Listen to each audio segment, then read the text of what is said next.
selamat pagi teman-teman semua. Perkenalkan, nama saya Syarifah Ismi Firiza, NIM 1604031107, dan teman saya Alfred Mongga Nasution, NIM 1604031113. Jadi di sini saya akan membahas chapter 5, di mana ada judulnya The Evolution of Risk Management, Enterprise Risk Management atau ARM. Nah, di sini yang kita harus mengetahui terlebih dahulu ada beberapa outline yang saya buat dan teman saya buat.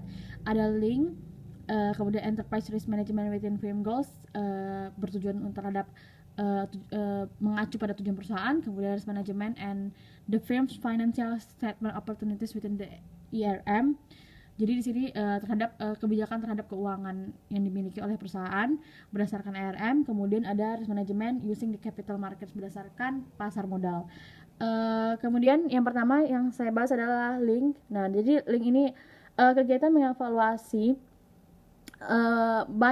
maksudnya mengevaluasi beberapa kegiatan dalam perusahaan dengan mengacu kepada kerugian dan keuntungan yang dimiliki perusahaan dengan tujuan utama dalam meminimisasi biaya pengeluaran perusahaan ataupun biaya operasional dan biaya-biaya yang akan dikeluarkan setelah resiko terjadi. Nah, sebelum melakukan evaluasi ini tentunya kita membutuhkan beberapa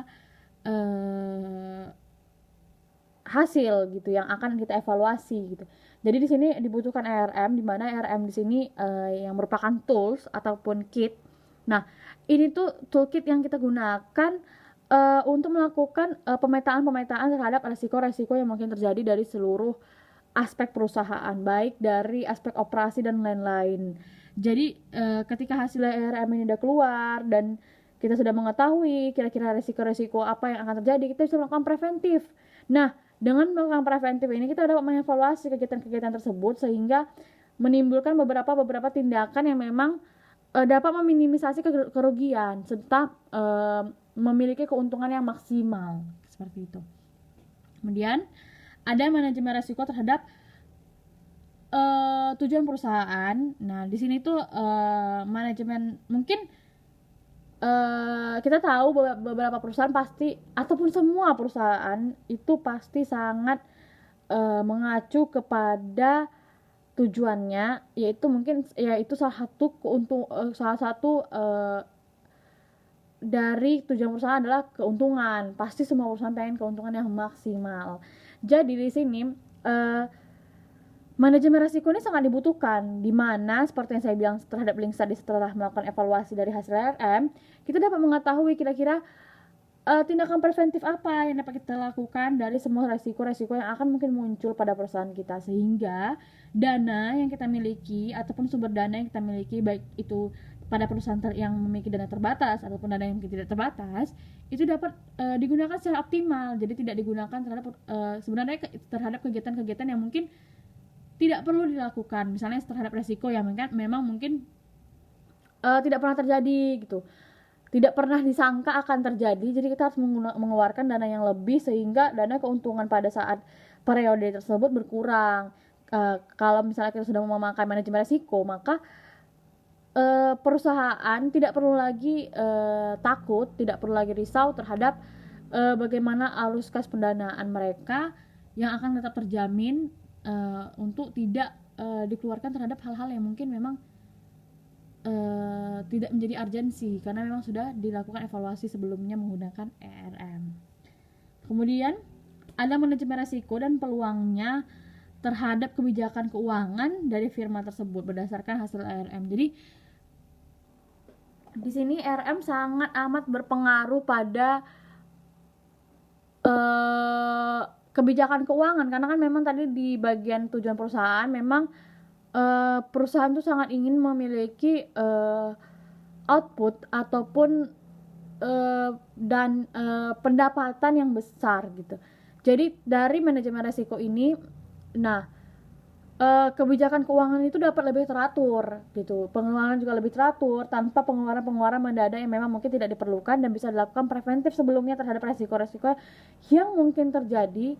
Nah, karena mungkin kalau misalnya resiko itu terjadi, mungkin kita mengeluarkan biaya besar, misalnya kematian pada pekerja, kemudian kecelakaan kerja pada pekerja. Jadi sebelumnya itu kita melakukan mitigasi dan evaluasi sehingga itu dapat kita cegah. Jadi keuangan kas dan cash flow pun tetap aman, seperti itu. Kemudian ada manajemen resiko dan peluang keuangan statement firma tersebut yang tadi. Nah, tadi itu mungkin adalah beberapa contoh, adalah salah satu contoh dari hipotesis retail dari grosir busana dengan balance sheet yang tadi.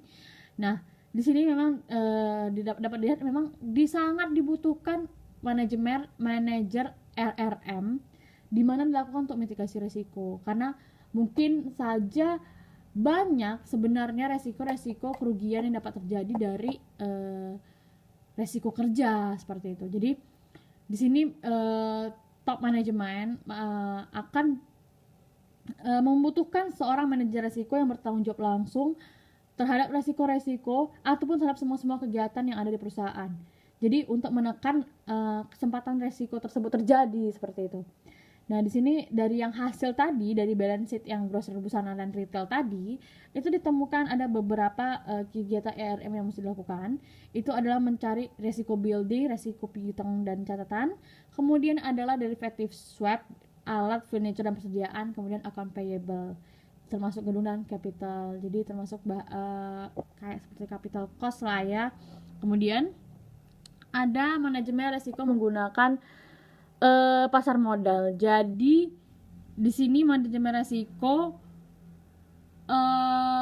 telah muncul sebelumnya dengan langkah-langkah berikut. Jadi manajemen resiko itu yang pertama menggunakan asuransi sebagai yang sebenarnya sudah pernah dibahas mungkin di buku-buku yang berkembang manajemen risiko ala fundamental. Nah, jadi manajemen risiko ini erat kaitannya dengan asuransi, di mana ketika suatu risiko terjadi memang sangat pasti akan timbul kerugian yang dimiliki oleh perusahaan. Nah, di mana kalau kita udah pakai asuransi yang merupakan preventif lah, sehingga saat risiko itu terjadi, pendanaan atau cash flow itu tidak langsung meledak gitu. Jadi akan diganti oleh asuransi. Kemudian pertumbuhan dan meledaknya teknologi serta komunikasi. Jadi ini manajemen risiko ini tumbuh karena adanya pertumbuhan dari teknologi dan komunikasi sendiri. Kemudian di sini adalah melakukan pengembangan terhadap teknik kuantitatif, perhitungan dan model terhadap resiko-resiko untuk mengukur nilai-nilai resiko yang terjadi pada pekerjaan tersebut, pada perusahaan tersebut apa saja seperti itu. Kemudian evaluasi dari pasar keuangan dan teknologi untuk melindungi nilai risiko yang dimiliki. Kemudian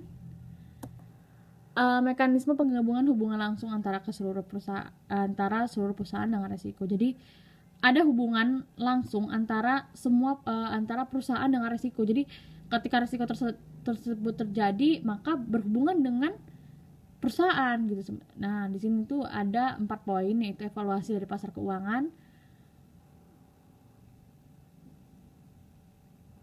pembelian future, jadi pembelian yang akan datang, penukaran dan pilihan yang akan ditentukan ataupun kebijakan yang akan dibuat oleh perusahaan. Untuk chapter 6 itu ada the insurance solution and institution. Nah, di sini ada 3 outline memang. Link, ideal, requisite for insurability, types of insurance and insurers. Nah, di sini untuk link. Nah, di sini tadi seperti yang dibahas sebelumnya, link itu untuk melakukan evaluasi terhadap kerugian dan keuntungan untuk menghasilkan hasil pendapatan yang maksimum. Nah, di sini efek samping atau negatif dari sebagai resiko dapat dikurangi dengan melakukan transfer kepada perusahaan. Jadi kayak kita dapat melakukan link ke perusahaan asuransi. Jadi dengan adanya perusahaan asuransi ini, dengan adanya asuransi yang kita miliki, maka ketika suatu resiko yang mungkin memang sudah dilakukan preventifnya, tapi terjadi juga, nah dapat diganti oleh pihak asuransi. Jadi tidak semena-mena dapat langsung mengganggu arus kas ataupun cash flow yang kita miliki. Misalnya di sini ada contohnya untuk resiko karyawan yang sakit dan tidak mampu membayar perawatan medis. Nah, jadi ada karyawan yang sakit, nah mungkin medisnya seperti penyakit-penyakit yang mungkin cukup mahal seperti itu. Jadi dengan adanya asuransi kita berikan kepada pekerja, maka perusahaan terhindar dari biaya yang meledak seketika untuk membayar si pasien ataupun si pekerja perusahaan tersebut, sehingga warga perusahaan itu akan tetap sejahtera. Risiko kematian dan lain-lain itu akan memiliki asuransinya masing-masing. Jadi memang kita bayar tiap hari kepada perusahaan asuransi, namun saat risiko terjadi tidak ada peledakan terhadap cash flow yang kita miliki. Kemudian langkah asuransi yang dapat digunakan, pertama, kita udah melakukan RM. Nah, di RM tadi kita sudah tahu mitigasi terhadap resiko apa yang akan terjadi pada perusahaan kita dan bagian mana gitu. Kemudian di situ resiko yang tadi udah kita dapatkan kita kirimkan kepada pihak ketiga ataupun perusahaan asuransi yang memang sudah kita akan ajak kerjasama, sudah akan kita jadikan perusahaan asuransi untuk perusahaan kita. Nah, perusahaan asuransi itu akan bersama-sama dengan kita menghitung potensi kerugian masa depan dan berapa tingkat akurasinya. Jadi kita hitung dulu berapa sebenarnya kira-kira kalau misalnya ini terjadi, ini berapa kira-kira kerugian yang dapat dimiliki perusahaan dan berapa tingkat akurasi terhadap pengukuran tersebut dan nilai kerugian tersebut. Kemudian setelah itu dilakukan peramalan dan distribusi kerugian. Nah, jadi kita lihat dulu nanti berapa distribusi kerugian yang memang akurat gitu dengan teknik peramalan. Kemudian penyatuan mengarah resiko untuk mengurangi secara keseluruhan risiko. Jadi di sini setelah itu menjadikan resiko itu yang menjadikan resiko itu menjadi akurat dan akan meningkatkan jumlah exposure. Kemudian sebenarnya pertanyaan yang paling umum di perusahaan adalah sebenarnya kita harus punya asuransi atau tidak. Tentu saja setelah kita pahami dari penjelasan sebelumnya bahwa memang asuransi ini sangat amat diperlukan, di mana memang tujuan perusahaan kita harus mengaca pada tujuan awal perusahaan, bahwa perusahaan ini ingin mendapatkan keuntungan yang sebesar-besarnya, perusahaan manapun itu. Nah, untuk mendapatkan keuntungan yang sebesar-besarnya, kita harus menekan biaya-biaya yang mungkin akan meledak seketika dalam kondisi-kondisi waktu tertentu yang memang mungkin tidak terduga. Sehingga kita harus butuh RM, menganalisis terhadap apa aja resiko-resiko yang terjadi di perusahaan. Kemudian kita evaluasi. Nah, setelah kita evaluasi, apa jalan keluar? Salah satu tindakan preventifnya adalah mendaftarkan perusahaan pada pihak asuransi, sehingga apapun yang terjadi di perusahaan, perusahaan tersebut dapat tetap tenang, tidak rusak arus kasnya ataupun cash flow-nya, tapi kesejahteraan terhadap pekerja tetap diperhatikan seperti itu. Jadi dengan asuransi ini dapat lebih kurang cash flow tetap aman, namun karyawan tetap sejahtera seperti itu. Sekian presentasi dari saya dan Alfredo Monggenastion. Nah, mungkin ini saja yang dapat kami sampaikan. Jika ada kekurangan, kami mohon maaf. Terima kasih dan selamat pagi.